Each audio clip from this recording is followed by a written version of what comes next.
usually helps. Ginny, are your allergies kicking up? Mm-hmm. Mine have been too. Mine are too. Thank you. That's a little harsh. My eyes are so. Claritin usually does the trick, but I didn't take anything this morning.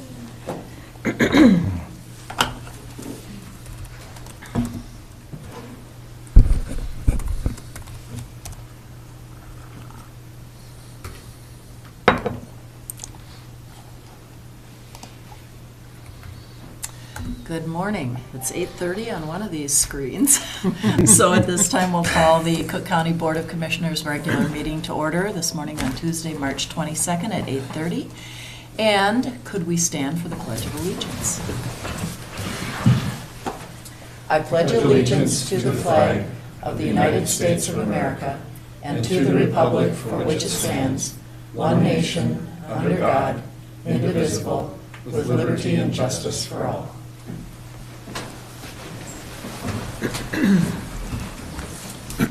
All right, so at this point, are there any adjustments or changes to the agenda? Madam Chair, I would ask if we could move up the master plan RFQ right after MIS, All right. if possible, so that John Barton can be here and speak All if right. necessary. Thank you very much. All right, any other adjustments? Seeing or hearing none, is there a motion to approve the agenda as amended? I'll make that motion. Thank you, Commissioner Spallison. Is there support? Support. Thank you so much, Commissioner Mills. We have a motion and support. All in favor? Aye. Opposed? Motion carries. At this time, we have our public comment period, and it's an opportunity for the public to address the county board on any matter of concern. Is there anyone from the public that would like to speak this morning? Anyone from the public that would like to speak? Commissioner, Administrator Yorkie, have you received any public comments? Madam Chair, I have not. All right. We will move forward then with the consent agenda, and is there a motion to approve as a whole? I'll make that motion. Thank you, Commissioner Spallison. Is there support? Support. Thank you, Commissioner Mills. We have a motion and support for our consent agenda. Any further discussion? All in favor? Aye. Opposed? Motion carries. All right, at this time, we have a special introduction. And if we could have Todd Ford come forward, please. We are really excited, Todd, to have you here as our Public Information Coordinator. And perhaps you'd like to have a seat and speak into the mic and tell us a little bit about your background and experience and what you have to offer Cook County and North Shore Health. Right. Well, thank you for having me. I'm excited to be here. I know many of you, but I've just met some others, so I look forward to meeting everybody and getting to know you better. My background, primarily in marketing, advertising, public relations, goes way, way back through Chicago, through Las Vegas, and finally up here. I've been the marketing director up at Grand Portage Lodge and Casino for the last 3 years. It's a little bit of a different animal than what I'm walking into now, so it's quite the learning experience. A bit more on the clever verbiage and that type of thing, as opposed to direct information and a lot of public good information to communicate. So that's refreshing for me. Right now, as I told a few people yesterday, I'm still in that sponge state where I'm absorbing lots of information for what's essentially two different clients, two different entities here and up at North Shore Health. Both have different messaging to convey and so forth, and different policies, and a whole different set of characters to meet and get familiar with. So thank you for having me. Bear with me as I get familiar with the process here, and I'm just happy to be part of this. Welcome. So happy to have you. Administrator York. Yeah, Madam Chair, thank you. I just want to say I'm really happy to have Todd on board, and I know our whole team, our communications committee, which met yesterday, is really happy to have Todd on board. He's already just kind of jumping in with both feet and asking lots of good questions about why we do things the way we do and suggesting opportunities for improvement, and really appreciate, Todd, your willingness to be an active participant in both email chains that go back and forth and also in our committee meetings. So thank you, and really glad you're here. Thanks, James. All right, thank you so much. We appreciate you coming this morning. So happy to have you. And forgive me, but I have to run to yet another meeting, so I'll back out and have a good meeting. All right. Have a Thank good day, you. Todd. Take care. All right, next on our agenda, we have Robbie Hass with the Highway Department.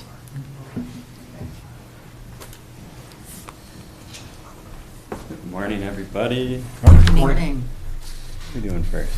Ooh. I'm sorry. Too much coffee. Just the big one. Yeah, just the big one. County Road 45. I don't know how much we need to get into it. I feel like we talk about it monthly or very frequently, but it was a nerve-wracking bid opening until I saw the very first number that popped up. So you can see the County Road 45 project came in lower than we thought, which is great. KGM is the apparent low bidder, hopefully the low bidder after today, for just under $4.4 million. If you'll remember, or I can't remember if it's buried in here, our estimate was somewhere around $6.5 million. Why the discrepancy? Wonderful question. If you look at the bids that we received 4 bids, which is also wonderful. So we had KGM, Northland, Ulan Brothers, and then Vite, all giant companies. I'll give her, there they are, perfect. So what's really neat is you can see that KGM and Northland, both local companies with access to gravel pits, with access to place to store and haul material, came in at the lowest ones. Our estimate is reflective of a worst case scenario of you don't have access to those pits, it's always material costs. Anytime we talk about this, it's always material costs, moving material around. And so if you look at our estimate and compare it to maybe Uland and Vite, it's a little more ballparky then versus having these best case scenarios that came up of local contractors being able to work on it. So yeah, I was very happy with it. It's going to be a great project, big project, but also that frees up bond money for other projects. We've talked about that at length. I have some ideas right now. Options, we could do more with 45. I don't think I want to do that. I like doing a lot of other smaller projects. That's the whole reason the TST fund, got passed up here, was to do things like Tofty Park Road, Chicago Bay Road, Cutoff Road. You can pick all these kind of smaller 3/4 mile little pavement projects that are levy dependent that this funds. So I guess, does anybody have questions at this point? Mr. Mills. Thank you, Madam Chair. Thank you, Robbie. So I know from the 45 neighborhood that there's lots of interest in making it all good, Yes. right? And so there was concern about us scaling back, but also, recognizing restrictions. And just, there's been some talks about having more federal funding, potentially, and now with a lower bid, that's also, pretty exciting. So I understand wanting to get to disperse the TST kind of throughout so everyone can feel the love, but I'm just wondering if, since we're going to be in a process there at 45, if it's good just to do it all. And that's just a question. No, it's fair, and it's a wonderful question. So I did kind of look at that and say, there's a big stretch of the road, from the Cascade River, for example, from the Cascade River east to County Road 44. That's about 2.5 miles. What we're working on, I think, is about 4-ish miles as well. So if you say And I know what we're doing is more drastic than what would be done anywhere else because we're realigning the road. But generally speaking, if you say we're doing about 4.5 miles, you know, you're coming in with this bid of about 4.4 million. Honestly, if you throw on 10, 15% overrun, which isn't unheard of on any project, but because it's a lot of money, now you're close to $5 million. So keep that in mind. But now you say $5 million over 4-ish miles, $1 million and change per mile. Now you want to go from 44 to the river. It's about 2.5 miles. So now call that, you know, if $1 million a mile-ish, you know, $2 to $3 million to do that project, which we do not currently have. I think what's nice, though, is to be able to have these numbers and say, you know, our bonding capacity now is not going to be maxed out. Our revenue is not maxed out. Now we can save. Now we can actually say, here's, you know, maybe every 3 years we can do a huge project, or, you know, somewhere a couple $1 million, and then also still be able to fit in some of these other smaller projects that, you know, that I had mentioned before. So it's definitely, I did think about that. That but sounds, yeah, it's a sound strategy, and Yeah. and it's to be determined what federal money there will be. And Also so, that, yeah, and it's for what it's worth on the IIJA stuff, there's not going to be any handouts. It's all competitive grants. Existing federal funds will be maybe bolstered a bit, which we have 2 projects that have that in 2023 and 2024. So there might be more change there, but it's not going to be like, you know, like when we did COVID, what was it? CRISA funds was basically like, here you go, do something with it. You know, the county got funds, the highway department got funds separate from that. And so they, you know, do a project, do something with it, here you go. Unfortunately, that won't be the case with the new infrastructure bill. So it's a lot of, yeah, bigger competitive grant funds, which we're still going after, but not quite as like, you know, here's $1 million, go do something. So, yeah, there's a lot of options, but I'm excited. I think this will be good to get done and kind of behind us and breathe and see where we're at with TSD funds, and then it'll be easier to kind of plan ahead. On small projects, big projects, we'll see. Great. Any other questions? If not, I would entertain a motion to award the contract. Madam Chair, I'll make the motion to award the contract. Thank you, Commissioner Mills. Is there support? Strongly support. Thank you, Commissioner Storley. We have a motion and support. Any further discussion? All in favor? Aye. Opposed? Motion carries. Thank you. All right. So the next one's kind of sad. Randy Roberts is our engineering technician supervisor, and he submitted his resignation the other day. No specific reason, but just, you know, I wish him the best. And so, yeah, that, you know, what's the analogy when one door closes, you know, others open. And so this was kind of a late ad, so I apologize for the kind of springing it on you, but I felt that it was worth going over with this and kind of the other things that we've talked about in other committees. You know, we've talked about, you know, maintenance. So what's up now, I guess, is the current organizational chart at the highway department. So you can see, you know, we have our maintenance supervisor, we have a vacant maintenance foreman position, we have a vacant maintenance technician position that was newly created based on the maintenance worker 2. Similarly, well, now with Randy resigning, we have a vacant engineering technician supervisor. We have 1 vacancy in our engineering techs. And then interns, actually, we have 2 vacancies for that. So when I say all of this vacant stuff is to try and highlight what's in our budget already. And I think that's really important to know, obviously, so I'm not just like pulling numbers out of thin air with stuff. So you can see we have a lot of vacancies. But we've been doing okay.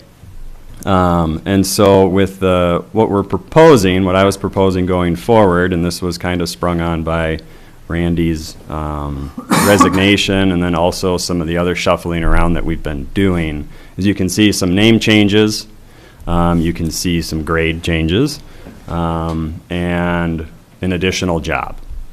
And so if I start over on the maintenance side of things, we've talked about it. I'll start there to at least, you know, refresh everybody's mind. So our maintenance supervisor is getting renamed, reclassified as a maintenance superintendent.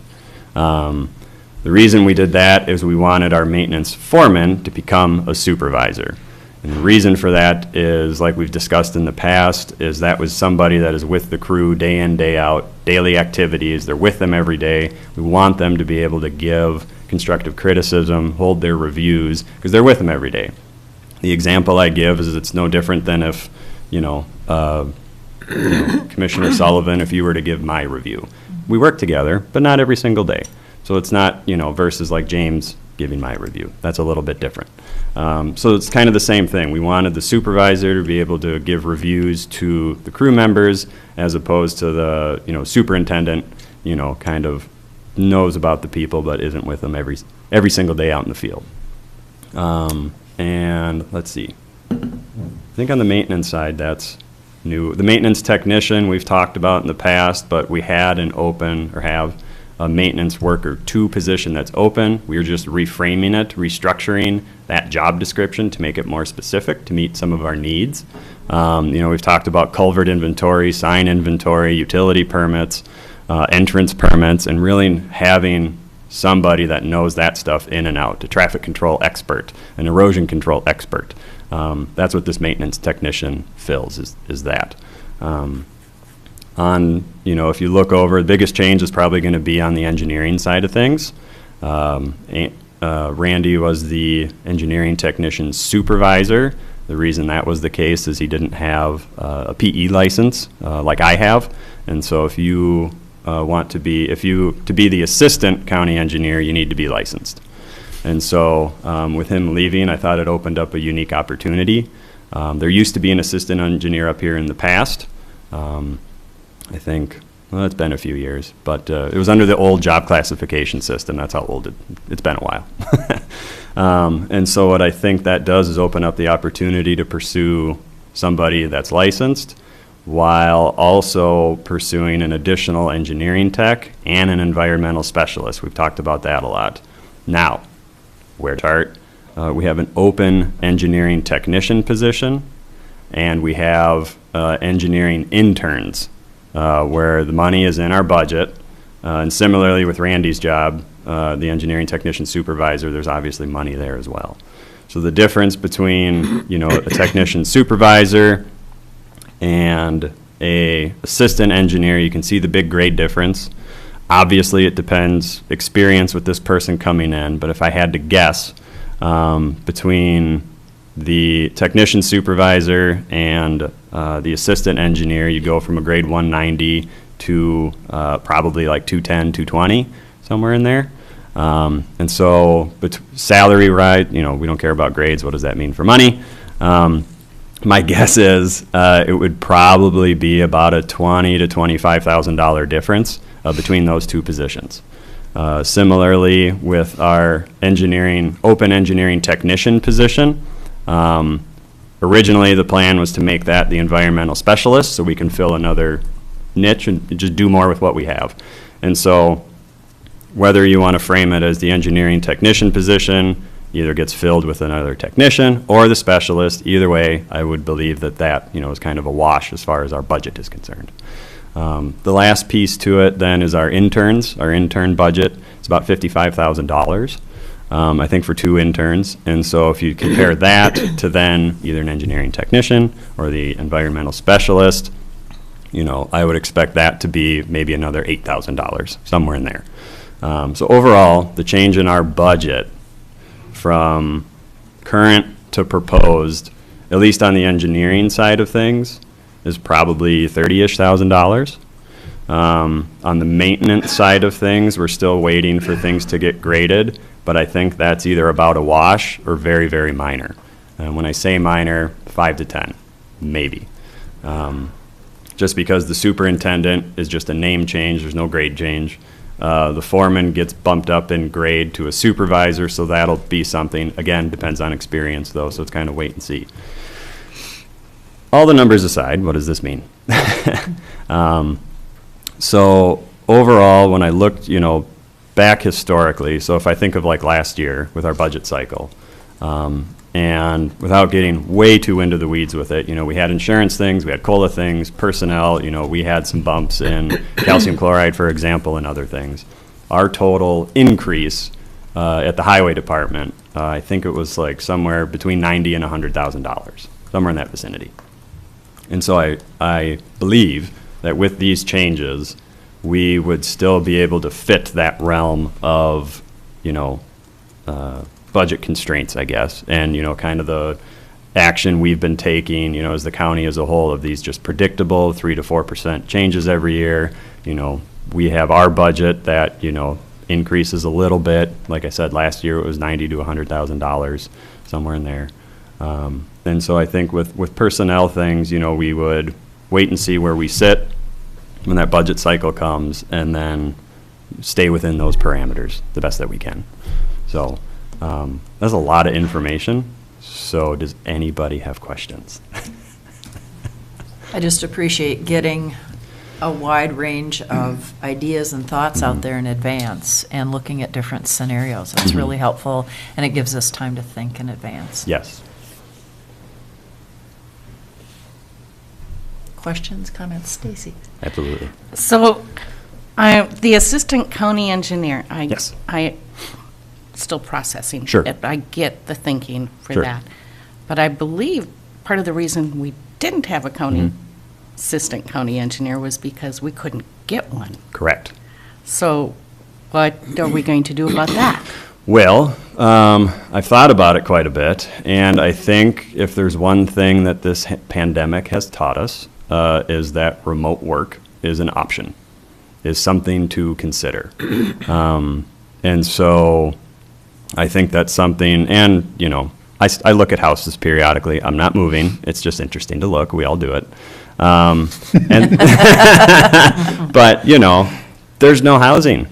You can look now. I don't know. Call Bob down. I'm sure he'd say the same thing. There is literally nowhere to live, and I know we're not the only department that has felt that. And so, to me, if we pursue an assistant county engineer, being able to call somebody from Two Harbors, from Duluth, from Minneapolis, wherever it is, and say, hey, would you be open to this? We have this opening. It's remote work. And maybe you come up once a month or quarterly or something along those lines. I think that would still be a huge benefit, because now our applicant pool, our area that we can pull from, has grown drastically. For what it's worth right now, Randy and then my other two techs are 100% remote. Granted, they live here, so if we need to do field work in the summertime or something like that, they're here. But they're 100% remote. And so everything's been going great. I would argue we've been doing probably the most that's been done in recent memory. And so, wonderful point. And I think it's an opportunity to think outside the box a bit, because maybe we find somebody, and maybe in a few years an opportunity opens up and they can move up here. I don't know. But I think it's at least somewhere to start. Great question. Mm-hmm. Any other questions? Well, if not, is there a motion we'll circle back to accept Randy Roberts' resignation with regret? I don't have a question, Madam Chair, but I just want to thank you for looking at this again. And in the Personnel Committee, we looked at a different chart, and I appreciated that one as well, but as the situation changes, it's so important to reevaluate, so I really appreciate that. And you've done a wonderful job managing the department and really bringing plans forward and really building trust with both us as a board and the community, and it makes changes like this so much easier to work with. So I just want to applaud your work for all that, and then again this, and I trust that you understand what's needed and what's most practical and progressive too, trying to plan ahead and make sure that our community is best served. So lot to digest here. Lot to digest, for sure. But but I really appreciate you bringing it forward. Thank you. Appreciate that. And on that, I will regretfully make the motion to accept Randy Roberts' resignation. Support. Thank you, Commissioner Svallison. We have a motion and support. Any further discussion? If not, all in favor? Aye. Opposed? Motion carries. Thank Thank you you all. very much. And now we'll have Rowan Watkins come up and share some information and an update from MIS. Morning. Morning. Morning. So today, we have a recommendation and request to purchase a service package with Midpoint Technology in the amount of $23,625.24. That's about $1,500 less than was originally included in the agenda item, down a little bit. This is for firewall management, application hosting, and support services. These services are required to make changes and maintain our firewall. And currently, we rely on the state of Minnesota IT department Minute for these services. But in January of this year, Minute informed us that they would be ending those services effective June 1st. Minute has historically offered these services to Cook County at no cost. And because of that, the loss of these services doesn't free up any funding in our 2022 budget. Minute has provided these services for several counties for the better part of a decade, starting with a firewall grant program that Cook County was originally part of. That's how we got our first firewalls. And the infrastructure that Minute uses to maintain and collect firewall logs is now considered obsolete, and they are going in a different direction with a third-party vendor. And the impact to counties in our situation is those hosting and support services for checkpoint firewalls, the firewalls that we use and were put onto through this grant program, is ending. So the recommendation for the service package with Midpoint Technology covers or takes over those services for Cook County. And a little bit on Midpoint. Midpoint Technology is a Minnesota-based 4-star checkpoint partner. They have one of the best test environments around. Checkpoint actually utilizes them themselves to make changes and do tests before rolling them out, making those changes to firewalls, which is a nice service that we would also be able to leverage. So when a change is needed to make, we need to make a change to the firewall, we can actually do it in their test environment, make sure it doesn't break anything, and then go forward with it once it's all ironed out.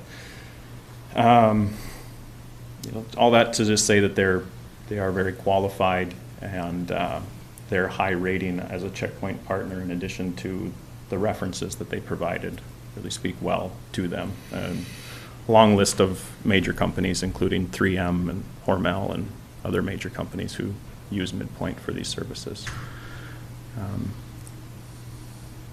With that, and in addition to what was provided in the packet, I would stand for questions. Any questions for Rowan? Commissioner Mills? Thank you, Madam Chair. Just reading headlines. Yeah. And hearing from reports from MCIT as well, just as far as cybersecurity risk and that sort of thing. Is there more we can do? Is this, or what more can we do? Or is that too big of a question?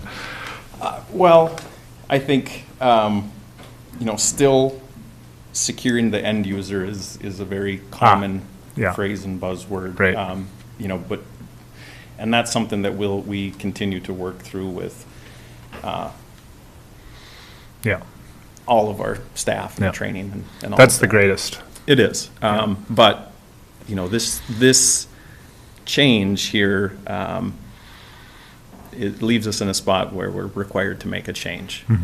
And the changes that were presented to us by the state essentially were three options. And it was transition away from Checkpoint, buy all new firewalls, which ours were replaced in 2020, so they're relatively new, and replacing that hardware didn't seem to make a lot of sense.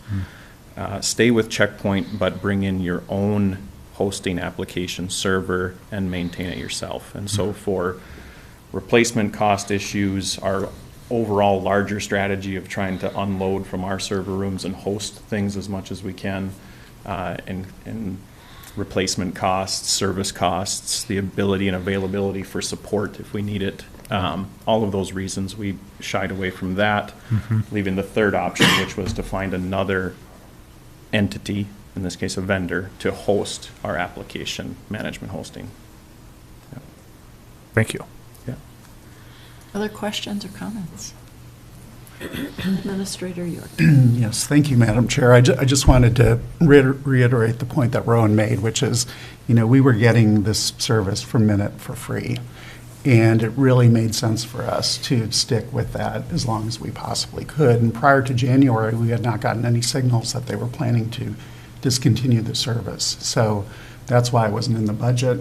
You don't ever want to be in a position where you've got unexpected expenses, but in this instance, I think the rationale for staying with Minute as long as we did was very sound. So appreciate, Rowan, the work that you and your team have done to keep us secure, and I think this step, while unplanned and unfortunate from a budget perspective, is just something that we have to kind of bite the bullet on. I would agree with that, and I fully agree with the idea of staying with Minute as long as we could because of the service that they were offering at no charge made a lot of sense. And staying with Checkpoint, they're still a highly rated firewall, and now having a vendor paid support, I think in the past, I think it's sort of maybe felt a little bit like asking for a favor from Minute to make changes and do things for us, whereas now we're clearly paying for this, and it's we will look to continue the high level and ideally improve on these services. Other questions or comments? Commissioner Hawkins. Yeah, and thank you for the good explanation. It helps me process. So the state used to help counties take care of security issues, and now they're taking away this part. Are they giving us something else in return? They are, and you and I had kind of corresponded about a significant amount of money that they allocated for cybersecurity, and I think that's part of this transition from them having something that they'd consider obsolete to a more consolidated hosting application, a more consolidated logging, rather, application, where the issue that they're communicating to us that they're having with this old equipment is that because so many counties have so many different types of firewalls, consolidating all of that information has been a real challenge for them, and they haven't been able to do that in a good way. And so they are moving to a vendor solution to accomplish that, where they'll be able to better refine and look at the data across the counties. But the downside for counties in our position is that the management software that we utilize from them is going away, and so we're having to move away from that. We're still part of MNet, and we're still going to get security notices. We send out emails every once in a while when somebody's either a county or state email has been compromised, or there's a known attack going, and we push those emails out, and most of those come from Minute, and we'll continue to get that. So they're just, I would say they're transitioning to maybe in a different area of support in cybersecurity, and to allow them to do that, I think they're maybe sort of asking counties to pick up some of the slack where they're leaving. So it was 2020 when our firewall was, or whatever it was replaced. How long does that last? We have it on a 7-year replacement 7 year. schedule. Okay. So we were looking at, replacing that would be, there would be added expense, obviously, beyond what we're asking for today, and it would be 5 years early from that replacement schedule. Thank you. I appreciate all your information. Yeah. Any other questions or comments? Commissioner Storley? Thank you. Well, Rowan, we have to learn to roll with the punches, I guess, huh? So is this going to make a difference in your staffing? I see, Kirk is volunteering to move into another department. Does that create an opening? There's flux going on there too, maybe? It is. We would be doing this regardless, but ensuring that we have a high level of support for the firewall while having someone new move into the system administrator position is important.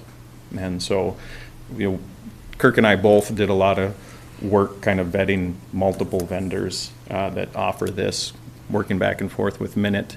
Minute is hesitant to endorse or recommend specific vendors, but they pointed us to Checkpoint's preferred partner list, and Midpoint is very highly rated there.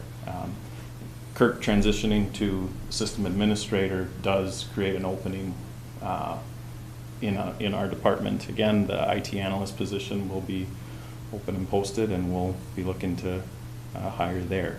And yes, we are rolling with the punches. I've been here for 6 months and we haven't been fully staffed yet. And after hearing the highway department, I feel like I'm preaching to the choir or crying more than I should be. But for us, being one deep at everything makes it tough when we're missing people. So it's a significant percentage of our staff, and it's a significant percentage of the workload that we're responsible for.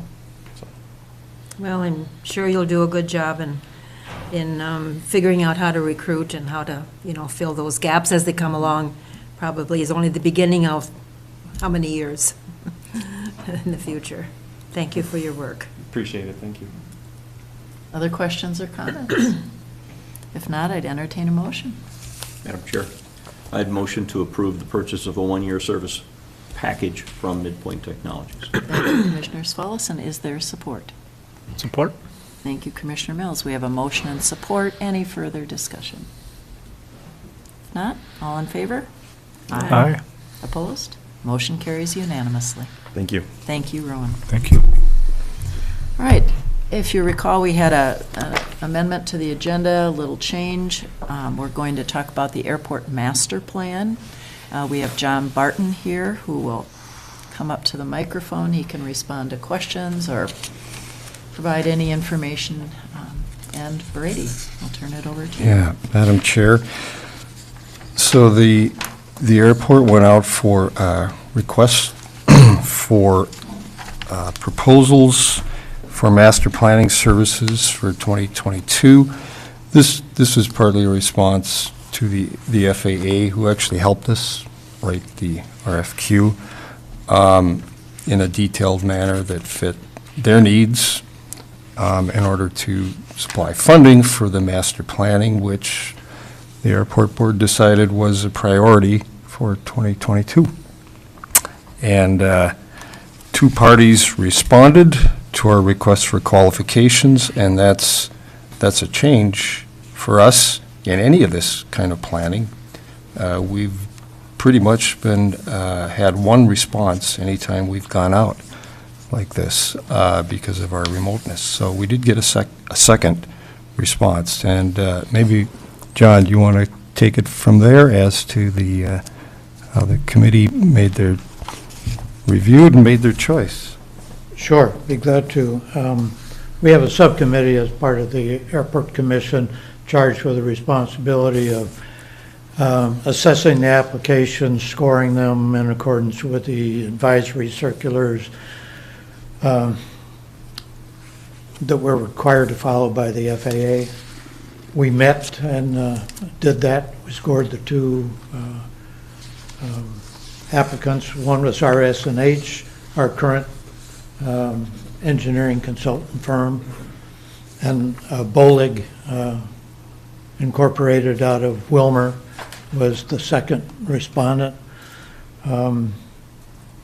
Both we found to be highly qualified to meet the planning requirements that we had. Significant differences between the two. Rsnh is a national firm with well over 50, 60 years of experience in airport planning and so on, with extremely deep bench of technical expertise.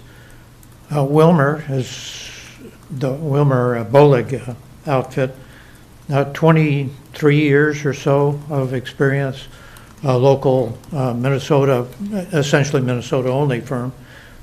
They've done good work, small airports, primarily in Minnesota. Not nearly as deep a bench, but well qualified. Nice people. We chatted with them.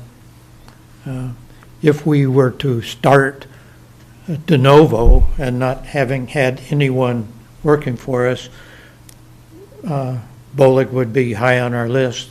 We would probably be intimidated by Rsnh being a large national firm.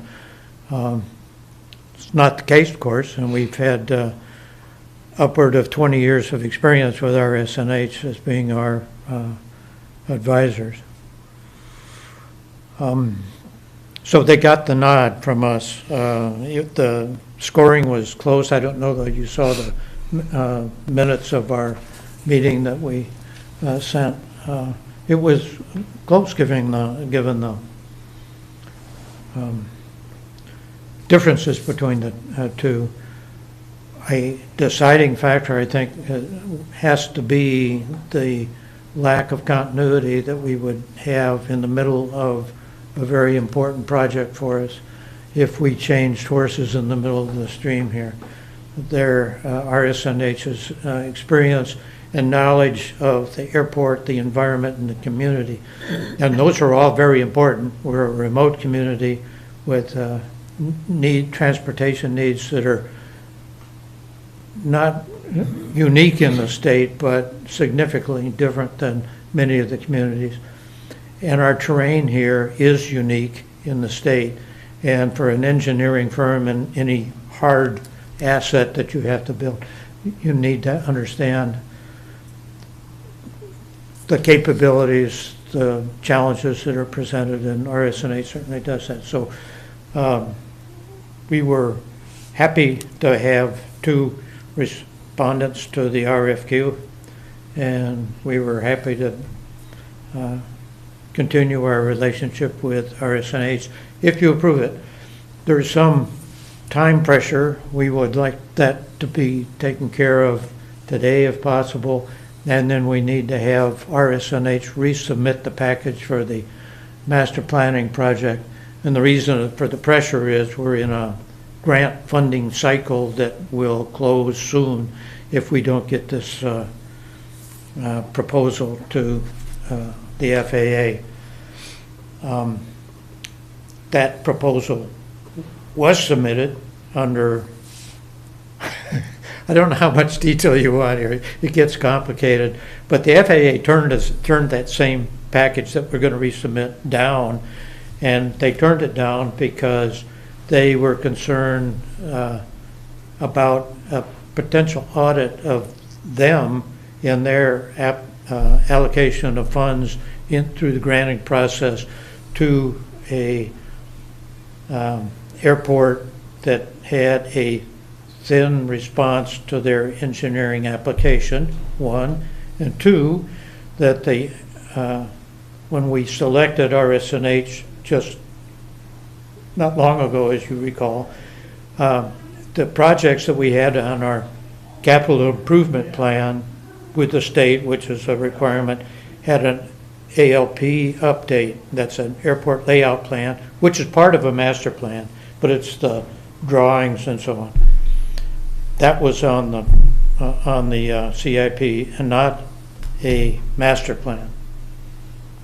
So they said, we're not comfortable with that. So it's not that you don't need it. In fact, they told us that we could benefit greatly from having a master plan. So they asked us to redo all of this, and we did. And to try to strengthen the response to the RFQ, we coordinated with the FAA, got their list of all the engineering firms that do this kind of work, we reached out to them with the RFQ, sent it to them purposely, rather than just relying on the advertisement. And even with that, and I don't know how many there were probably 10 to 12 firms that we contacted. We got 2 responses. One, Rsnh, which of course we expected, and the Bowleg outfit.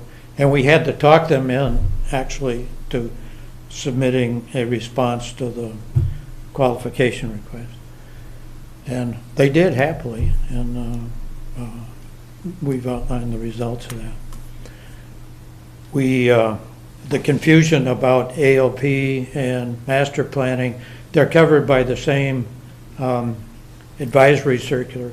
In fact, we were required by law to update our ALP when there's any significant change in the physical structure of the airport. And we've had the runway extension and widening and the arrival departure building construction and so on. And it's been quite some time, in fact, that last ALP was done, and the ALP was drawn in 1993. And we have changed considerably since then. There was an update to the ALP drawing when we got the County Road 8 easement through the airport property and the improvements on County Road 8. We updated the drawing, but that doesn't reflect what we need to be doing in the future. 1993 was when the airport moved from next to the lake up the hill, and things have changed quite a bit. The old drawings that we have don't reflect what we really need, and that became extremely apparent when we began the planning process for updating the ALP with Rsnh. That's how it morphed into a master plan. We submitted a project for a master plan rather than an ALP update because the work that we needed to do reflects the master plan and not just an update. That was one of the triggers for the FAA. The other was the thin response. And we still had a thin response for the second one. But they were thoroughly coordinated with, and they're not in a position to reject on that basis. We'll see what they say. They've already told us that we need an ALP, so I think that they're probably going to be on our side this time around. There's a lot of detail in here, and we had a long conversation with the FAA. A lot of things were said, a lot of explanations offered. We have a lot of work to do with the FAA. In fact, next month, the 6th through the 8th of April is the MCOA conference, the Minnesota Council of Airports down in Rochester. I'm going to attend, and Rodney Roy, our airport manager, is going to attend. And we'll be having a conference with the FAA and the state aeronautics people to discuss these things. There's been a change in the management structure in the FAA. I'm going to be careful. The manager has left, and we have a new staff there. And so we want to talk with them and establish our relationship, and hopefully it'll be a positive one. We think it will be. Our Jacob Martin, Jake, not from State Farm, but from the we've been working with him for quite some time. It's just the senior management down there has changed. Also, we think at the State Aeronautics Department, Cassandra Isaacson, who's been the head of the State MnDOT Aeronautics Department, I think is going to be announcing her retirement and at that conference, and we look forward to then establishing a good relationship with the new people that take over that position. So it's an important conference for us.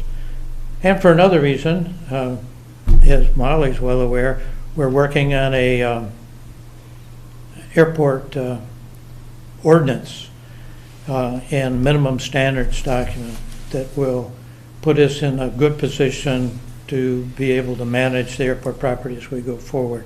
The master plan goes out for the next 20 years, and as we grow and if we have more people that have business enterprises up there or state or federal agencies that have an interest, for example, Border Patrol and so on, we need to have a good way to manage the interactions between the customers and the county, the airport, and meet all our responsibilities for open access and so forth. The FAA suggests that we have minimum standards ordinance mechanism. They don't require it, but with the master planning project that we're undergoing, looking for the next 20 years, this is an ideal time to do all this. We have had a few incidents in the past where we lack the enforcement of common sense activity restrictions, shall we say, at the airport. And this will give us the grounding mechanism to handle those kinds of things. County attorney has that on her desk, and we've had several interactions on this. Hopefully we'll be able to complete this. It's a significant change in responsibilities for the Airport Commission, the airport manager. We want to get this right. We're talking about denying just enforcement. Hopefully everybody goes along with it and parks the car in the right place and doesn't do stupid things out there. But in case we have to correct people's behavior, their denial of access, misdemeanors and gross misdemeanors, and potential civil and other things that are new to us. We want to make sure we get it right, and county attorney is working with us on resolving those issues. We take it very seriously, and it's a big responsibility change for us. So all these things are happening at the same time. So McCoy Conference is going to be important for us going forward in the next several weeks. But today, we would like to get your approval of Rsnh now as our planning outfit for the master plan, part of this. And with that, then we will ask them to resubmit that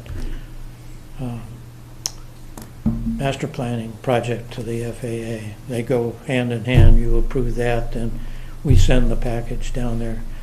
And they told me, I not told them that they were selected because they're not until you approve it. But they haven't lost any sleep, and they're ready to pull the trigger as soon as they get the word from us. That's kind of a thumbnail of what's been going on quite a bit. Any questions?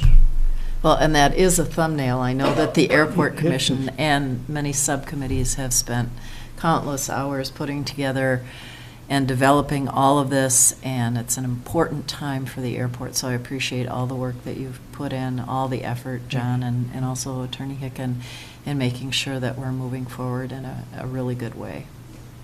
Questions for John?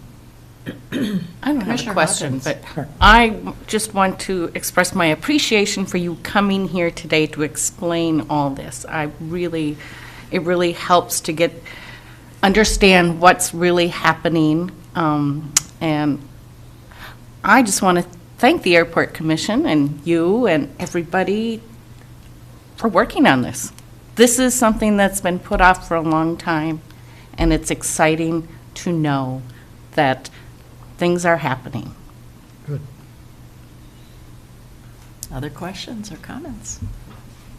If not, is there a motion to approve Rsnh? Commissioner Madam Chair, I Swallison. would make that motion. Thank you, Commissioner Swallison. Is there support? Support. Thank you, Commissioner Hawkins. We have a motion and support. Any further discussion? Not? All in favor? Aye. Opposed? Motion carries. Thank you very much. Thank you so much for Thank you, coming. John. We appreciate it. All right. So we'll go back on our agenda to item 7, Land Services, and Neva Maxwell. Welcome.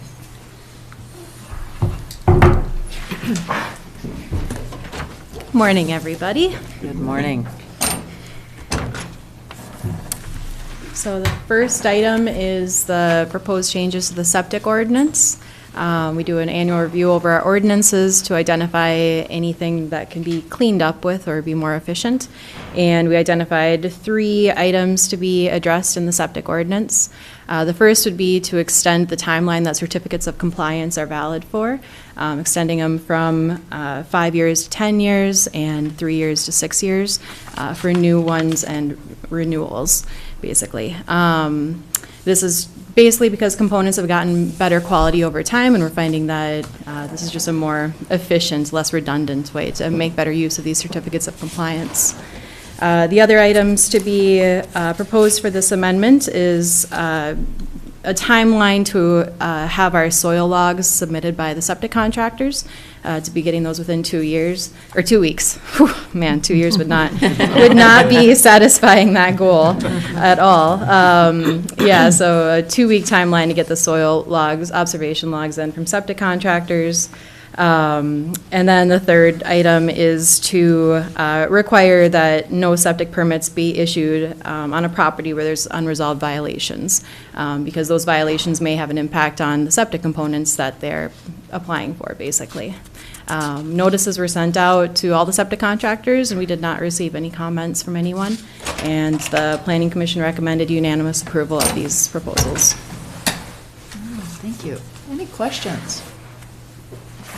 Comments? Madam Chair, my only comment is thank you for bringing that to the attention of the Planning Commission and reviewing everything, because it's always kind of a dicey topic when it comes to resale of property or whatever in the county, so thank you. Mm-hmm. Commissioner Mills. Thank you, Madam Chair, and thank you, Neva, for working on this. I think it's just really helpful to review and modify as needed. So good to see progress. Thank you. Mm-hmm. You're welcome. All right. Any further questions or discussion? If not, I'd entertain a motion to accept the recommendation from the Planning Commission. So moved. Thank you, Commissioner Spallison. Is there support? Support. Thank you, Commissioner Storley. We have a motion, we have support. All in favor? Aye. Aye. Opposed? Motion carries. Schroeder Township proposed mixed-use zone. Yeah, so as you know, the 3 incorporated areas or townships for Lutz and Schroeder and Tofte all have their own sub-area planning goals. And so this change for Schroeder will change the general commercial zoning district to a mixed-use district. This is aligned with their sub-area planning and will allow more flexibility within those areas. Where it was general commercial before, it put some restrictions on people that wanted to be residential. Sometimes like getting a mortgage was, a tricky thing to do. Mortgage company looks, say, yeah, you're general commercial, not residential. So this will be more aligned with that. This was sponsored by the township. Bruce Martinson was present at the Planning Commission meeting to present the proposal. There was good conversation, and the Planning Commission again unanimously recommended that this be adopted. There's a couple of prohibited uses. I think adult entertainment and kennels were added. But otherwise, I think the main goal is to increase flexibility of the uses in these locations. Questions or discussion? Commissioner Storley. Thank you. Yes, and this was brought up at their township meeting, and, they have kind of a narrow corridor there. Mm-hmm. And so it's really important for them to open it up for more mixed use. So I appreciate bringing it to the attention of us. Mm-hmm. I think, too, it aligns really nicely with what's happened recently in Tofte, Mhm. and so it's going to be, I think, a very positive move for the community. Other questions? Discussion? If not, I'd entertain a motion.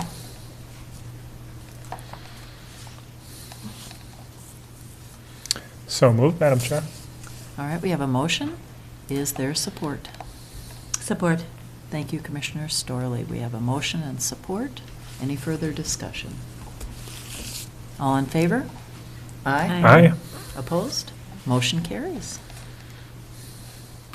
Now we go on to our interim use permit. Yeah, so one item on the Planning Commission meetings was the renewal of the interim use permit for Stephen and Sharon Frykman. The initial interim use permit was approved in 2018, and part of that approval was an annual review where Land Services was sending out mailings to everybody along County Road 44 and gathering their input and almost doing a mini interim use permit every single year to renew that interim use permit. It was a very in-depth process. And so every year those annual reviews found that the interim use was in compliance with what had been issued, that all the conditions were being met, and no real staggering issues were being brought up by the community during those annual reviews. So this interim use permit did have some more opposition, I would say, than the renewals. Primary concerns were folks thinking that this was a commercial use rather than a home business. And I suppose I dived right into the details. I probably should have given you an overview. So this interim use is for a home business, for an art gallery.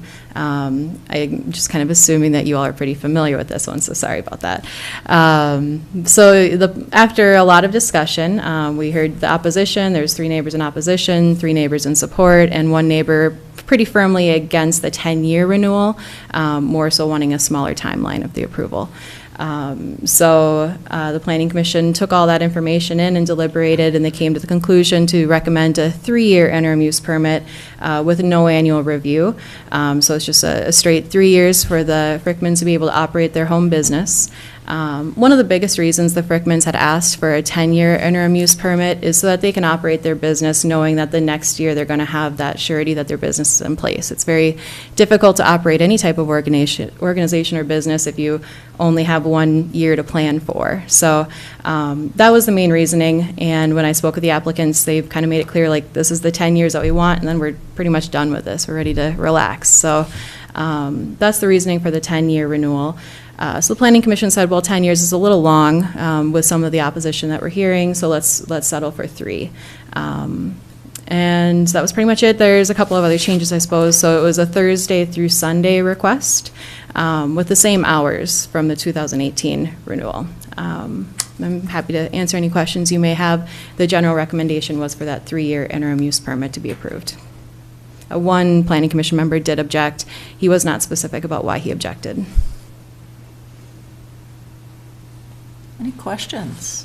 Commissioner And so Thursday through Sunday is the recommendation? Thursday through Saturday is what they settled on. Yep, Okay. they took away one weekend day. Thank you for. So reduced down from 10 to 3 and then reduced to 3 days. The hours are the same, so it's 10 to 5. I'm sorry, 10 years. Yeah, 3 years. yeah. Yep, 10 years from 10 a.m. to 5 p.m., Thursday through Saturday. Before it was just Friday and Saturday, and so the applicants wanted just a little bit more flexibility. And then also by appointment only. Some of their largest clients are people that are commissioning work, so to tell your specific clients you can only come on certain days is kind of difficult. So they allowed that also. I can say from having attended the meeting, it was a really nice way to look at people compromising and coming to a point where everyone could agree to this, so I really do appreciate it. Great work. Madam Chair, thank you for bringing this to our attention, too. I guess I would have gone for 5 years, maybe after 3 years. We can go for 5 years. Having a business, it's really important to be able to plan out how you're going to do things in terms of, especially with clientele that they work with and the general public, but seems satisfactory that they're going to do Thursday to Saturday and a 3-year, no interference, go for it in 3 years, and then come back to us. Yes. Other questions, discussion? If not, I'd entertain a motion. So moved, Madam Chair. Thank you so much, Commissioner Mills. Is there support? Support? Thank you, Commissioner Spallis. And so we have a motion and support. Any further discussion? All in favor? Aye. Opposed? Motion carries unanimously. Thank you.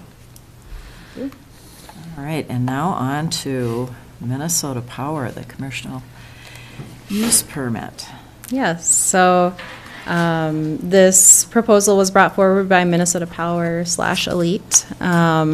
Basically, Tack Harbor is currently being used as an electric substation, so large amounts of power is brought in, and then it's subdivided out into smaller voltages to be distributed. Tack Harbor is aged out, basically. The infrastructure is old, so they need to either, they put forward different options. What made the most sense was to create this new substation that's in our heavy industrial zoning district, partially in a residential zone district, but that is only because Allete / Minnesota Power created that some years ago. It's all owned by Minnesota Power and Allete. We received no comments to the noticing for this. I received a couple of inquiries, but nobody felt the need to actually submit comments. So I think it's just a case where it's well cited to its location with the zoning district. Planning Commission, again, had a good discussion. The only thing that really came up was just the fact that it's kind of on some residential lots, which, again, is only because Minnesota Power / Allete created. So it was unanimously supported, and there really was not great discussion for any opposition, really, which it's a pretty large project, so I'm really stretching to find the exciting news in this one, but it was pretty low-key.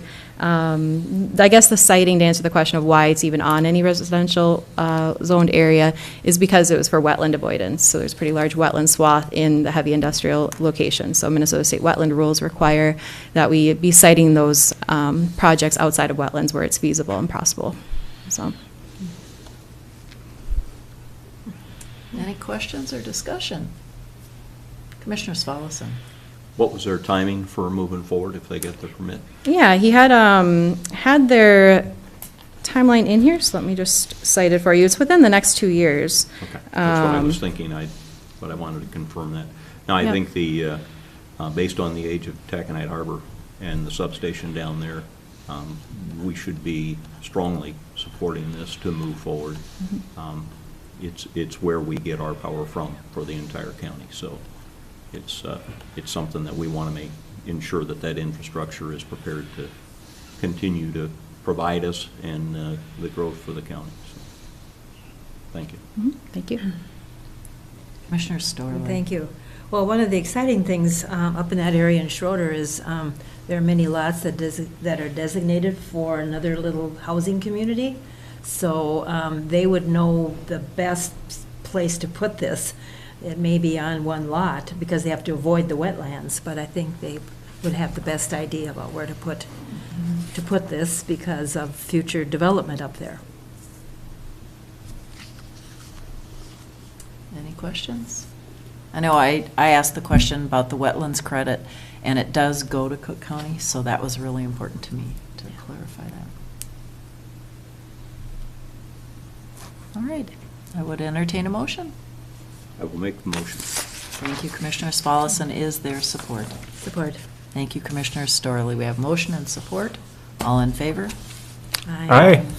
Opposed? Motion carries. Thank you. Thank you. Thank you. Thank you, Neva.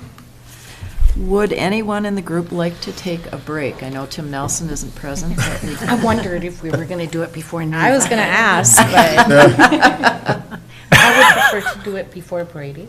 All right, let's take a short break. We'll be back. We're going to come up with a pattern here. You did call. Right, That's right, true. right. That's true. You did. yeah, thank you.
Oh, hey, guys. Everyone's in their own little world. Yeah, a little ice world.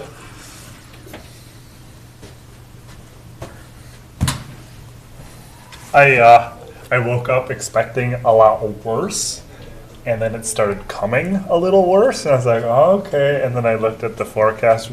1 p.m. is when it's like 100%, chance of precipitation. It's like, oh, and then I heard on the radio when I was driving in, like 12 to 14 inches for the North Shore. I was like, oh my gosh, like we'll see, but that's. And of course, like everyone else in the house, I was like, there's not gonna be school. We'll see. There was school.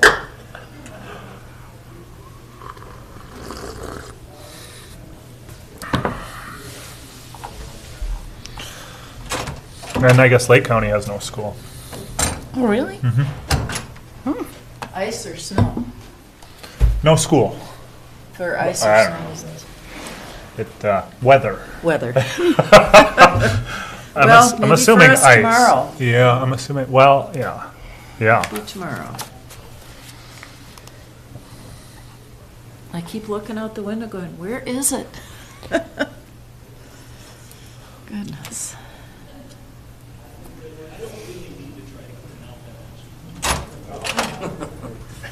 You hurt my feelings.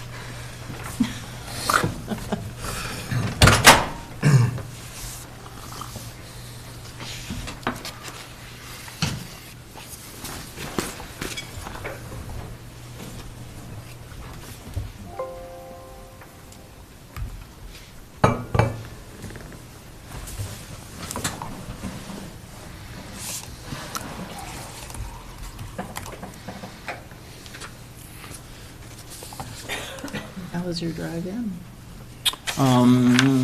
Slippery initially, up in the Hoagland area and things, but then as I was coming further this way, they had gotten it clearly salted and it was working well, so. And I'm seem Yeah. to be doing much of anything yet. Lady, do you have airport minutes? I'd be okay if this entire storm was a bust. I am sure I saved them. I do. I can send them to you. Yeah, I was realizing they weren't uploaded to iCloud, so. Yeah, we actually talked about that. We weren't sure if Rodney was going to connect with you. I'll get the last couple to you.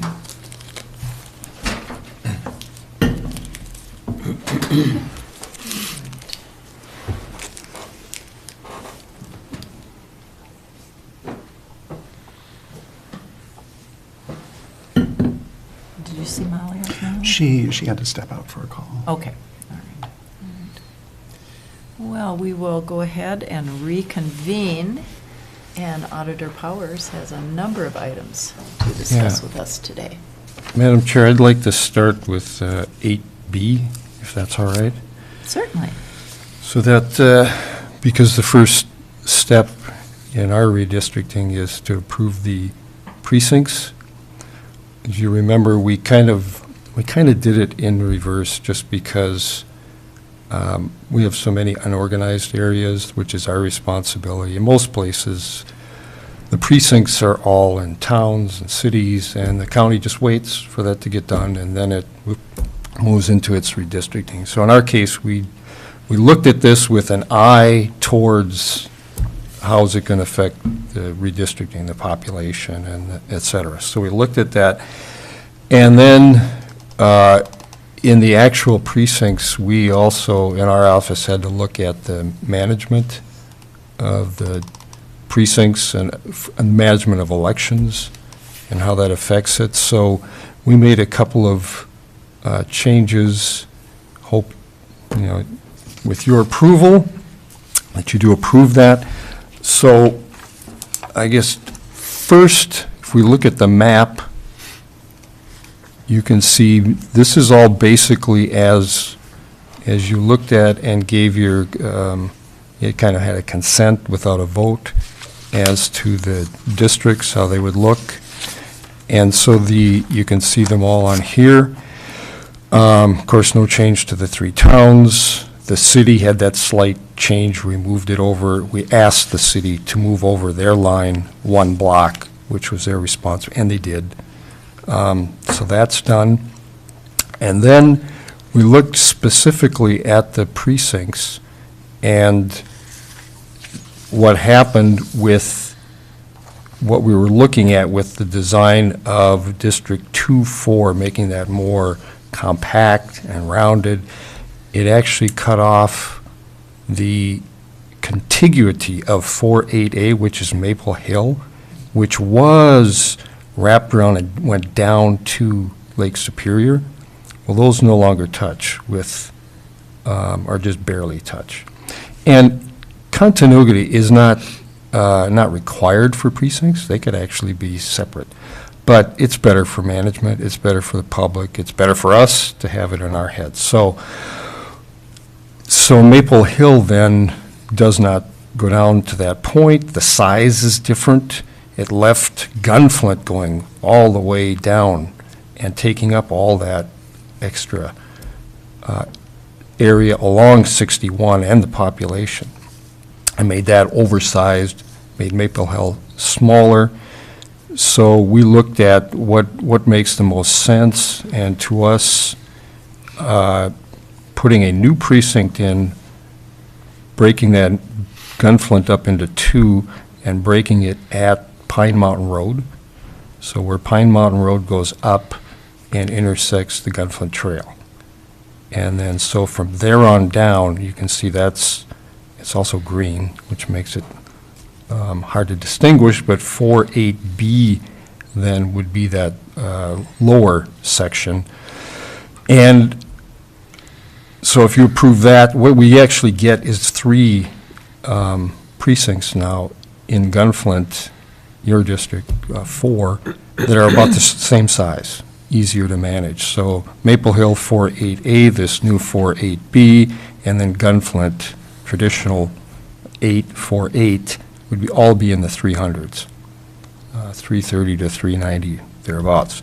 Easier to manage, easier to assign judges to, et cetera.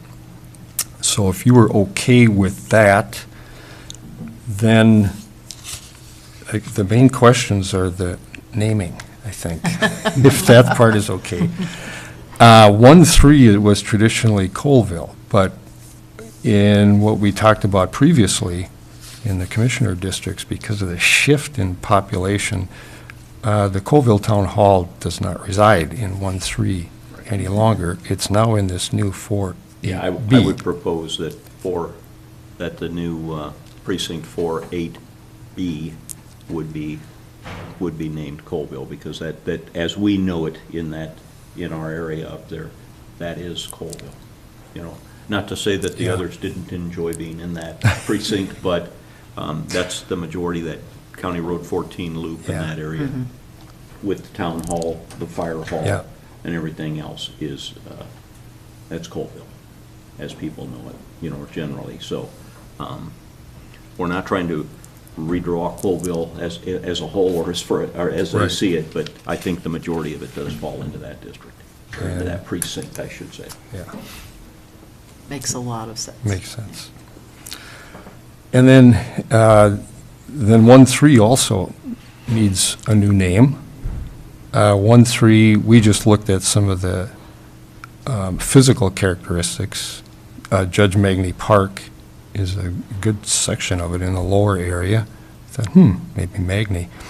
Greenwood Lake is the biggest lake. You can see that in the more northern part where there aren't many people, but or one of the rivers. And I'm not sure if you're required to have them named today, or if we could think about that for another. We just have to, we've got them defined here, so if you had a name today, and I suppose you could change it. But I think we got to send them out with the same name and be consistent from here on in, so.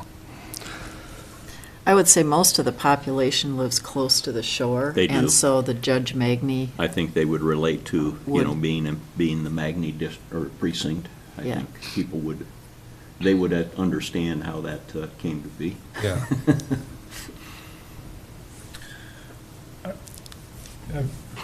Go ahead. Commissioner Mills. Wish we had a naming policy. That's, don't I'm need- going to work on that over spring break.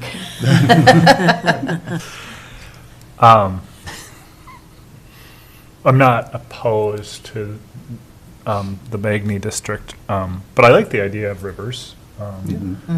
So I don't know.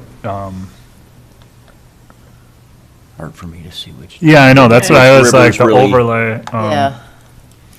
If that's cadence, and then there, of course, there was that naming of, that sign cadence thing, so I don't know if there's Yeah. history No, let's stay there, away what's, yeah. We could that's- pick a third spelling Well, just to be. Or we County could go with specific. Greenwood, which is in the middle Right. of the district. Yeah, If we the- wanted to look at, physical features, that would make sense. I've also heard, and I think it was kind of jokingly, there's sometimes stigma with which neighborhood you're in, right? Yeah. But I've also heard that area been called East Colville.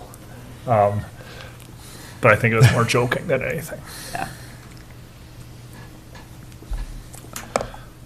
I don't have a witty suggestion. Or any suggestion for that matter. I just think Magny with think it the works. park there would be something that would be recognizable to our public. Mhm. And that is where the majority of the residents live in that precinct. Well, if that's, Yeah. Okay.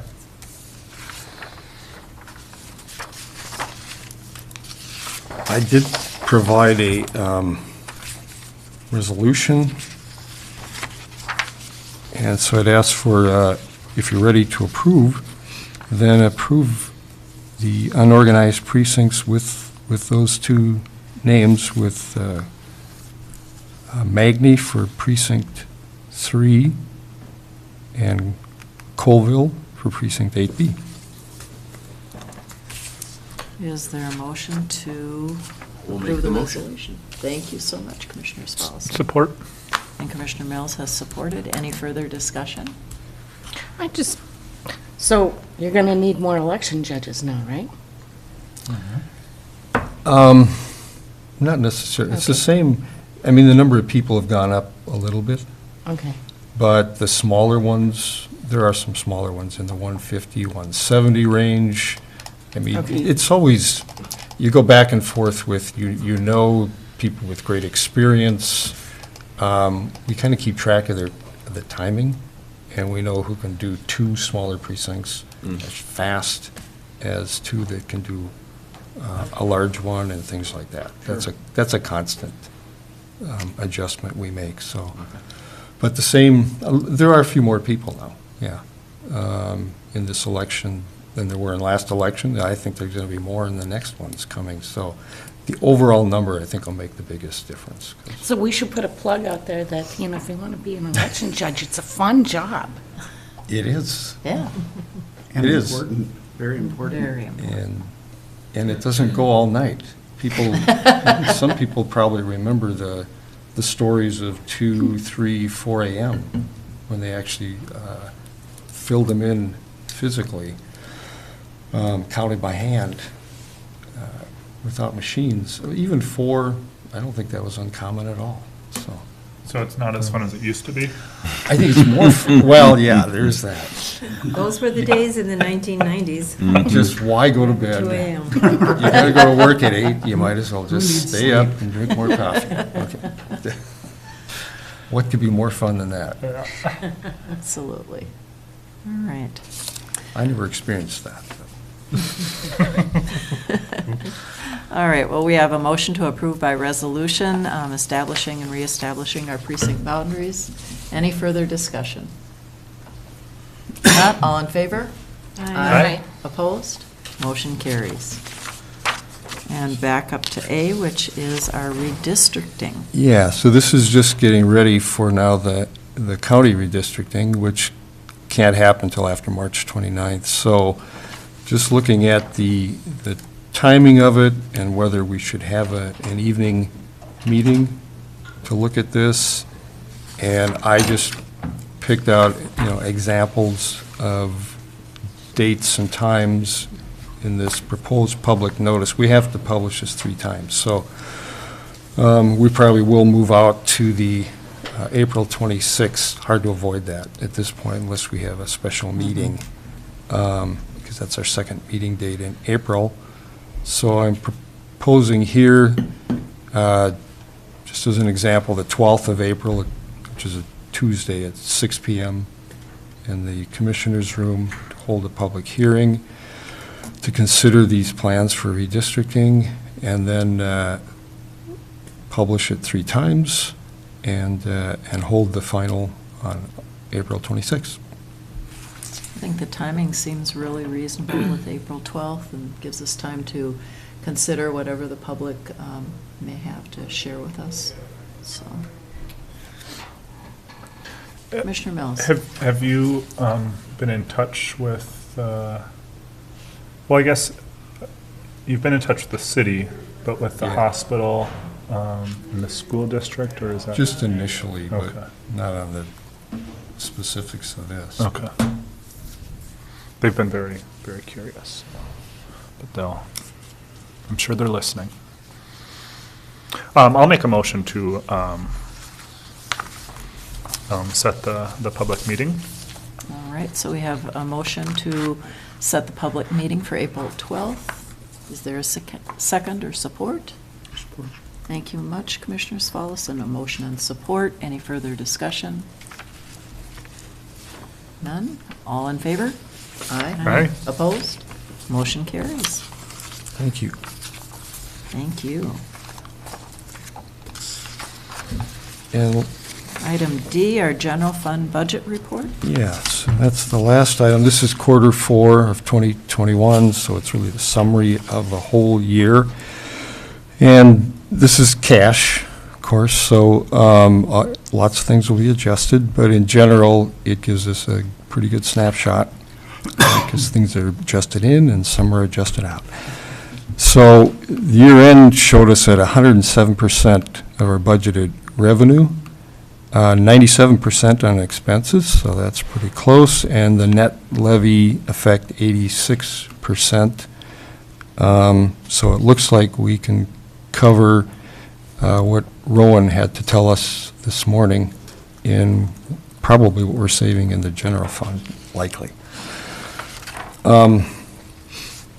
Just to go through some of the items on the, you can see the major difference is revenue. But in, the assessor's office had additional revenue through the activity there, additional activity, lots of sales of properties and deeds. You'll see that theme over and over again.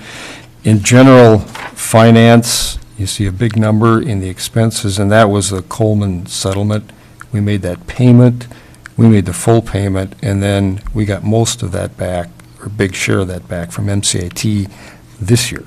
So we're made whole essentially for most of that in this year. So that'll be adjusted in the audit. The data processing, you heard that one earlier. That revenue comes from Public Health Human Services because they replaced a lot of PCs this year on the schedule.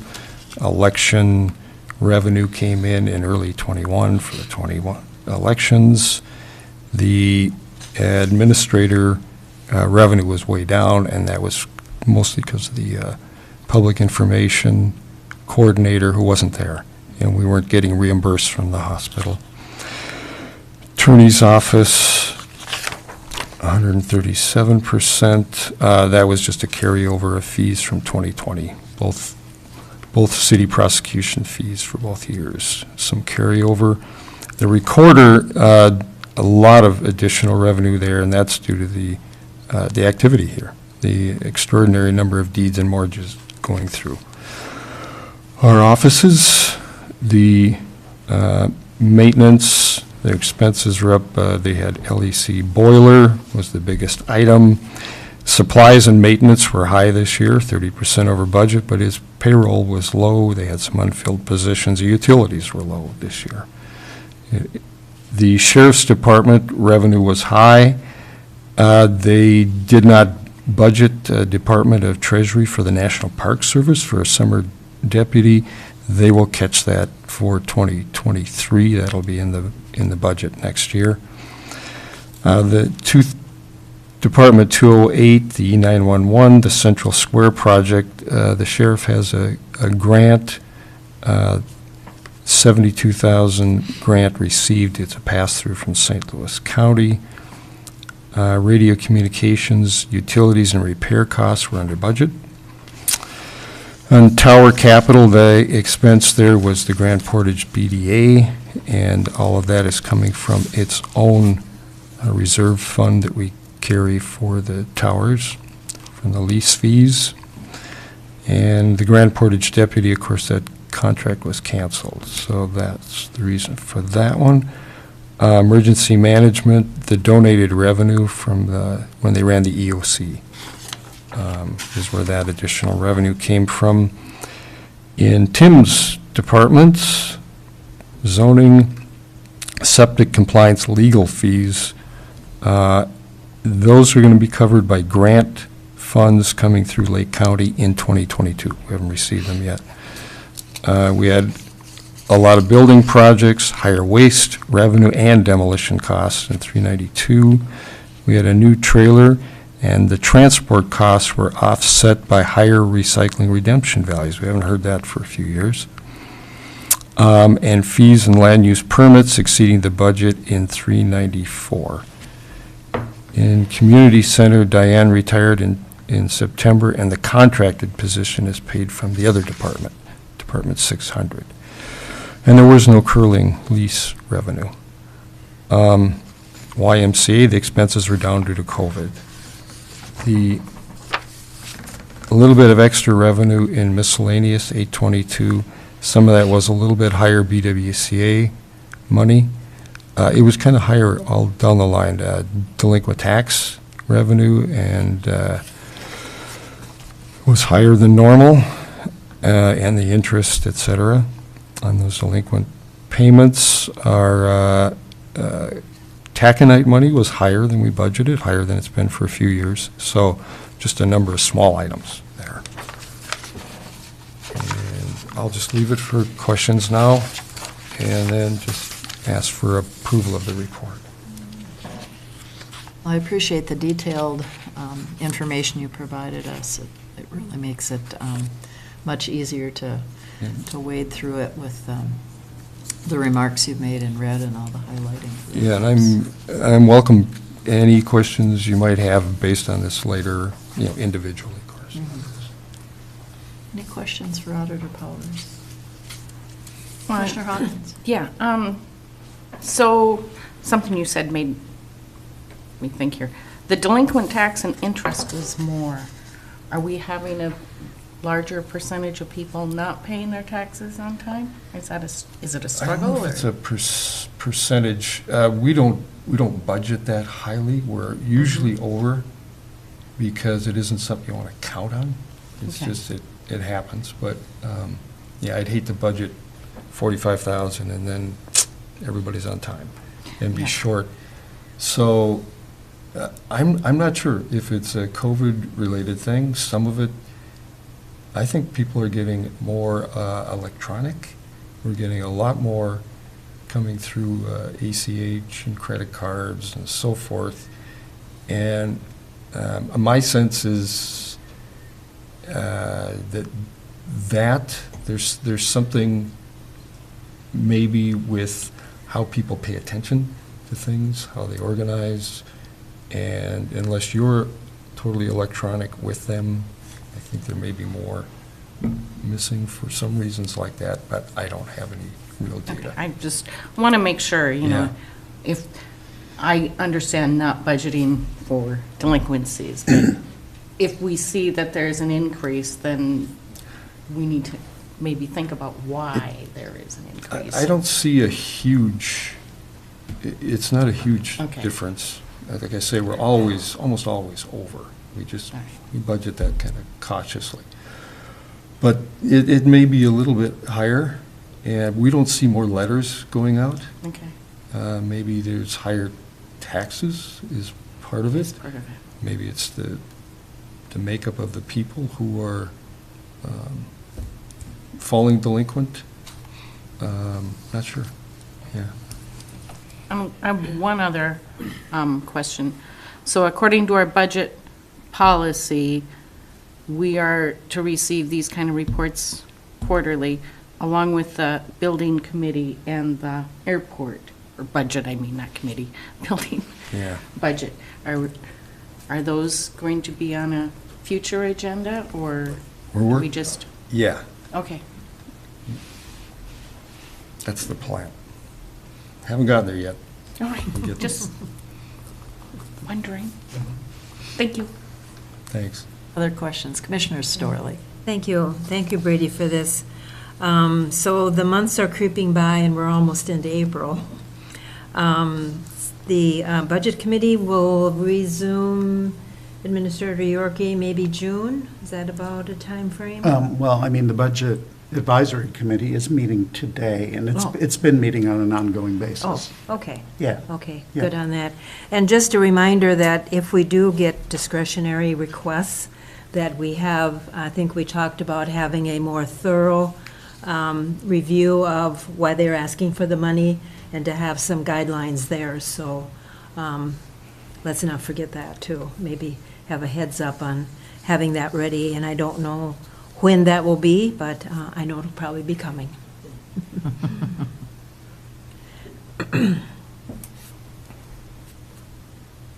Other comments or questions? If there are none, I'd entertain a motion. I'll make a motion to approve the general fund budget report. Thank you, Commissioner Swallison. I'll Is there support. Thank you, Commissioner Storley. We have a motion and support. Any further discussion? All in favor? Aye. Opposed? Motion carries. And Brady, you have one more item, the contract for the evaluation of the tennis courts. Thank you, Madam Chair. So we've been in constant communications with the Tennis Association, and they're looking, still trying to move forward with plans to replace 3 of the courts this year. And we've used this particular contractor in the past, Fred Kolkman, to do evaluations, to do construction management and design back in 2015, when we did 2 of them. And the association, Tennis Association, has worked with him. So in order to move forward, the first step is just to evaluate the courts for whatever surface. The final surface is still not determined.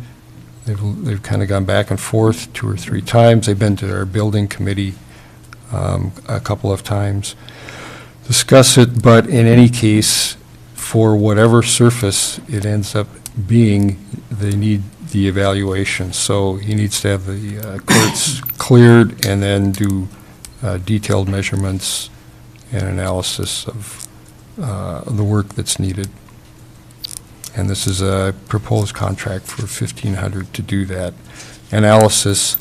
There was one proposal out there for a new type of service. It was, we had heard that maybe we didn't need the services of Mr. Kolkman or someone like him to do this, but Tennis Association decided that they are recommending and proposing, and all of them are now, that we do this service in spite of any other type of surface that we may work with. So we're all on board with the same. That's step 1 is to do this. Any questions? If not, I'd entertain a motion. So moved. Thank you, Commissioner Mills. Is there a second? Support. Thank you, Commissioner Hawkins. We have a motion and support. Any further discussion? All in favor? Opposed? Motion carries. Thank you so much, Auditor. Thanks. Administrator Yorkie. Good morning, Madam Chair and Commissioners. I've got a couple items on the agenda today. The first being the amendment to the 2022-24 labor contract with LELS, which is our law enforcement bargaining unit. We settled the 22-24 contract with LELS before either of the two other bargaining units, and as part of that agreement, we had 3% cost of living adjustments for all 3 years of the contract. Subsequently, we negotiated a contract with the 49ers, which is a highway department union, and that agreement contained COLA for 2023 and 24 of 3.5%, in addition to 3% for the base year of 22. And so this proposal today is to amend the LELS contract to achieve wage parity between LELS and the 49ers. And I'll be happy to answer any questions you might have. Any questions? Good job. This completes everything. Well, we still have not Oh. negotiated a contract with CCEA. Oh, okay. So, and in fact, we have a mediations session scheduled for April 7th. Okay. So my question would be then, once all 3 contracts are settled, then do they get back pay from January 1st? All of these adjustments are retroactive to the 1st of January. Yep. But in this particular case, there's no change on this since the first year was a 3%. Right. And that's what they were already enjoying. Yep. Okay, yeah, right, Yep. right. Any other questions, discussion? If not, I'd entertain a motion to approve the addendum to the LELS contract. Madam Chair, I'll make that motion. Thank you, Commissioner Swallison. Is there support? Support? Thank you, Commissioner Mills. We have a motion and support. Any further discussion? All in favor? Aye. Opposed? Motion carries. All right, moving on to item 9B. This is a proposal to enable the county to administer payroll and benefits for the new executive director of the Housing and Redevelopment Authority. Very happy to report that we are on the cusp of announcing the new director of the HRA, and that will, we're expecting that announcement to occur on Friday. And so I'm not going to say anything more about that at this point, but I will say that this arrangement is pretty much identical to the arrangement we have now with the EDA to do payroll and provide benefits for the executive director of the EDA. And in order to attract, of course, qualified staff, you have to be able to provide not only decent salary but good benefits. And that's something that the HRA would have been in a difficult position to do on its own. And so this basically allows the HRA to piggyback on the benefits package that the county offers and provide a good compensation package to the new director. And I should mention, too, there's no impact to the county levy as a result of this contract. So I think it's pretty exciting that we're at the threshold of something new that will help all of our residents here in Cook County. And with that, I would entertain a motion to have our county administration provide payroll and benefits for our new HRA director. So moved, Madam Chair. Thank you, Commissioner Mills. Is there support? Support. Thank you, Commissioner Hawkins. We have a motion and support. Any further discussion? All in favor? Aye. Opposed? Motion carries. All right, just a few other updates today. One is that we are moving forward with the comp study. HR Director Leah Ekstrom and I had a meeting last week with Tessa Melvin from DDA to plan the launch of that study. What is notable about this effort is that it's going to involve a lot of engagement of county staff and also this body, the Board of Commissioners. We want to make sure that as we're moving forward with collecting, comparables for the wage study, that everybody understands where those are coming from, that we can build consensus for the validity of those comps, And I should mention, too, we're not only going to be looking at other counties, but we're also planning to look at, the private sector here in the county, because, of course, we compete with local businesses for staff. And so we want to get a really full picture of, what wages look like in the community and around the state, and make sure that our compensation package is aligned with what's happening out in the market. The other thing that's going to be really important, as you all know, there's been a lot of change over just the last year, even in the last couple of years. People have been moving in and out of jobs at a greater rate than we've seen previously. We also have seen increases in base wages for a number of sectors. And so we're going to be seeking the most current data we can get to do these comps, because looking at data from 2 or 3 years ago, I don't think would provide an accurate picture of what's happening. So that's part of this effort. And we are going to have a working committee that will include representation from the 3 bargaining units, also from our supervisors group, and then also from our department directors. So all levels of the organization will be involved in this work and getting frequent updates. I expect to be updating you all on a regular basis as to our progress, and really excited to get this underway. I think this is a really important step to take at this point, given everything that's going on, and especially given our challenges in both recruiting and retaining people. I mean, you see that at almost every meeting. We've got a lot of people coming and going, and that may just be the nature of where we are right now, but we need to be taking steps to the extent that we can to try to minimize that. There's a lot of expense involved in having to bring in new people and train them up. It's generally a lot more affordable, a lot more cost-effective if you can keep people. And so that is the goal. And making sure that we're adequately compensating folks is part of that. So, yeah. Thank you, Mr. Yorkie. And when we're talking about comparables, I know this can be a very large can of worms, but I'd also like to look at cost of living. I don't know how much that's factored in, and particularly housing. I know it's nigh impossible to keep up with the market, but I think it should be something that we look at and just try to keep in the picture there. We specifically talked about that issue with Tessa Melvin last week. Thank you. That is a big consideration and something that we need to be taking into account. Yeah, thank you. Any other questions?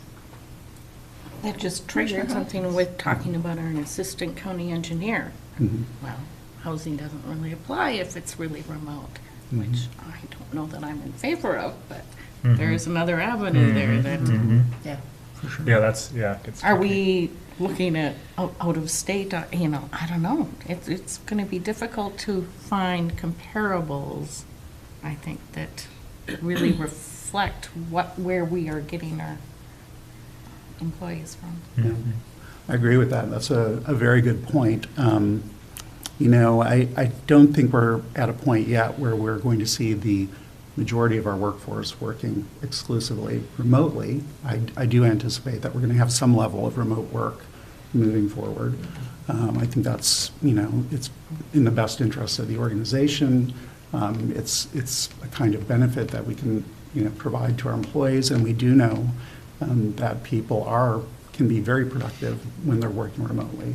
The pandemic has demonstrated that. So, but Commissioner, your point is a very good one. If we are enabling more of that kind of thing, then what role should housing cost play in our analysis? And I'm not sure what the answer to that is yet, but I think that's something that as we move forward in this work, we'll all be talking about and hopefully developing some consensus about how to look at that. Are there any other questions about the comp study? I don't believe so. Great. Then I'll move on to the dog pound. Woohoo! I know there's been a lot of interest in this over the last year. Back in November, the city dog pound down at the municipal campground closed down, and since then, we've not had a permanent location for stray animals to be taken when they're picked up by the sheriff's office or brought in by residents. And so there is a need for that. As you probably all know, and I'm really happy to say, the Grand Marais City Council recently approved $25,000 to go toward the dog pound, which matches the county's contribution to that effort. So that's $50,000 between the city and the county. And then the Arrowhead Animal Rescue has also committed, I believe, about $55,000. So we've got a fair chunk of change to get this work underway. Will it be sufficient to get the whole project done? At this point, it doesn't look like it. The sheriff and I and City Administrator Mike Roth met with representatives of Arrowhead Animal Rescue last week to talk about our steps forward. They were estimating that the cost of the building by itself would be about $140,000. And I think, it's not going to be the Taj Mahal, and it's not going to be a big building. But with building materials costs right now, they were anticipating that the cost could be as high as 140, and that does not include utility connections. So, we're still trying to get a handle on what those costs are going to be. And if there is a gap between what we have and what we need, we're going to have to figure out how to close that gap. And I think, probably we're going to have to look toward private donations to get us to the finish line. So a lot more to be determined there, but really happy with the conversation that we had last week with the folks from Arrowhead Animal Rescue. I think there's a strong mutual desire to get this project done, and I'm optimistic that we can get it done. The hope is to complete the project by the end of the year. And given where we are, there's still a lot of unanswered questions, so I'm not sure how realistic that is, but obviously the need is now. And so if we can get it done by the end of the year, that would be optimal. There's one other, the other thing I was going to mention about it is, we are looking at a site in the Cedar Grove Business Park for the pound. So I'll pause there and see if there are any questions.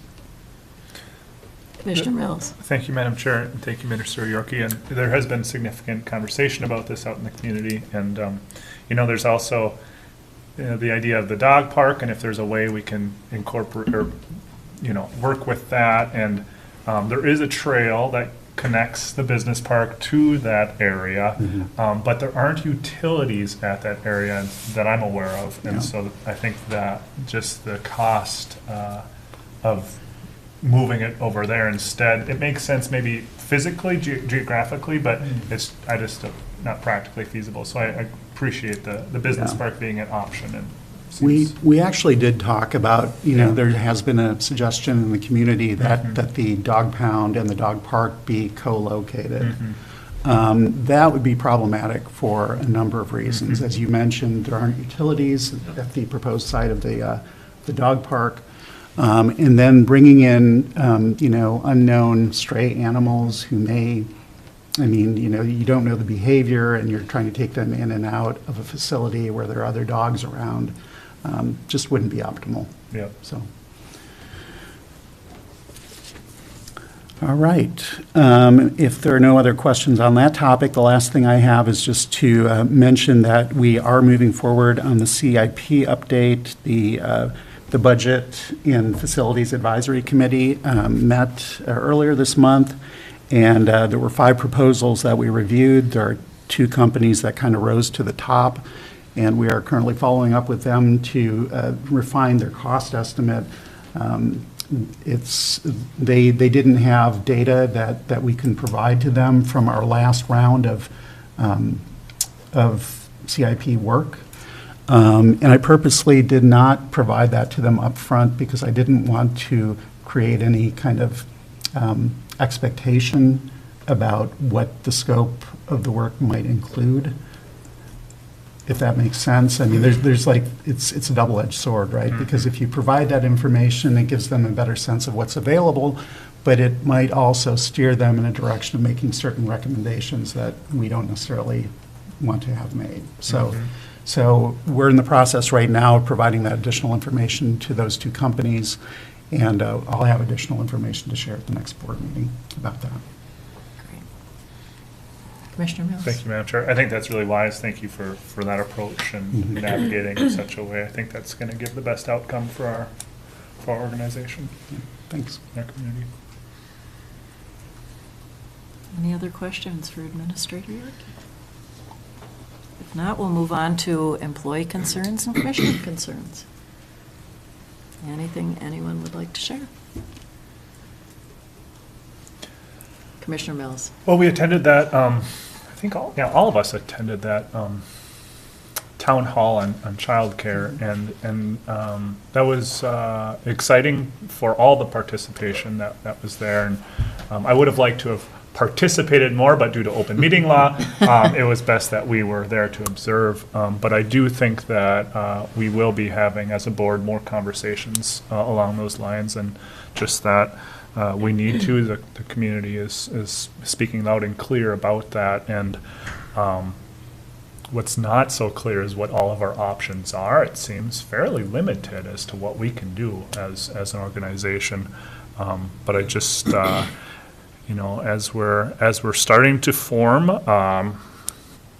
budgets for the upcoming year for 2023, I think it's important to keep that in the back of our minds, that this is a very pressing issue, and I think that some support is going to be needed there. So just making that plug now and early. Maybe too late for what the community needs, but early in the process here. Commissioner Storley? At ARDC and Arrowhead regional meetings last week, it was encouraging both with Ty Blatnick and with Pilt that we are moving along. And maybe Brady, by the end of the year, you'll have some of the floating money you've been saving. That would be really good. I know we have a meeting in April, so hopefully there'll be good news, and it won't be dragged out much longer. So that was encouraging. And John Ungaro is our representative at the Arrowhead committee, and he gave a legislative report again, even though we were down there just 3 weeks ago. It's an ongoing process, but, and I'm very clued into hopefully the bonding for the Gitchigami Trail, both for Tofty and Lutzen. We'll get the money to complete a portion. Won't be totally done, but to complete a portion of it, so yay. Incremental steps. It is, totally. Right. Other commissioners? All right. I guess I'd like to share that at our last EDA meeting, we were able to award Hamilton Habitat funds for the housing that they're going to be developing this summer. So that was really exciting, and the fact it's deed restricted, so it has to stay as housing for people that live and work here. So that's really, really exciting. And if not, we'll move on to meetings to note. We have the Arrowhead Regional Corrections meeting in Grand Marais coming up, and our Board of Appeals and Equalization in June. And even before that, we have our AMC Leadership Summit, which is coming up next week, and we'll be represented there. So, thank you for signing up for that. Absolutely, absolutely.